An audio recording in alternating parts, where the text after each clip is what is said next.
বন্ধুরা বানাচ্ছি লোটে মাছ, সর্ষে বাটা দিয়ে লোটে মাছ। লোটে মাছ আমাদের খুব প্রিয়, আমাদের সকলের। তো আজকে একটু বানাবো সর্ষে বাটা দিয়ে। প্রথমে কড়াতে তেল দিয়ে, আমি কোনো ফোড়ন দিইনি, শুধু দুটো রসুন ছাড়া, 2 কোয়া রসুন, একটু বড় সাইজে ফোড়ন দিয়ে আমি কড়াতে দিয়েছি পেঁয়াজটা ভাজা ভাজা হয়ে গেছে। তখন আমি লোটে মাছ, নুন, হলুদ, লঙ্কার গুঁড়ো, এই 3টে জিনিস দিয়ে এখন নাড়ছি। এবার দেবো আমি সর্ষের বাটাটা। লোটে করতে তো বেশি সময় লাগে না আমাদের, বলো। সর্ষে বাটা লোটেটা কিন্তু এইভাবে একবার বানিয়ে দেখো। আমি কথা দিচ্ছি সবাই খেয়ে প্রশংসা করবে। অবশ্যই একটু ঝাল ঝাল বানিও, লোটে না একটু ঝাল না হলে ভালো লাগে না, বলো। এই সর্ষে বাটাটা একটু শেষের দিকে দিলাম, মানে যখন হাফ ডান হয়ে গেছে। এবার কষে নেব, একদম কষে কষে তেল ছাড়িয়ে নামাবার আগে একটুখানি কাঁচা লঙ্কা ছড়িয়ে নামিয়ে দেবো। এবার কষবে, একটু গ্যাসটা জোরে করে শুধু এখানে কষবে, আর কিছুই করতে লাগবে না।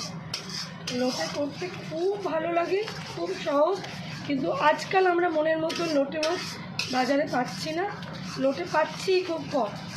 এবার লোটেটাকে শুধু বড় গ্যাসটা জোরে করে একটু কষাবার জন্যে সময় দিতে হবে, ব্যাস ভালোই হয়ে যাবে। লোটে মাছের ঝুড়ো সর্ষে বাটা দিয়ে অপূর্ব স্বাদ হোক, করে দেখো একবার অবশ্যই। এখন আমি কষে নিই, নামাবার সময় তোমাদের অবশ্যই জানাবো। যেহেতু সর্ষে বাটা দিয়েছি, এর মধ্যে আমি আর কিছুই দেবো, এর মধ্যে আমি আর কিছু গরম মশলা দেবো।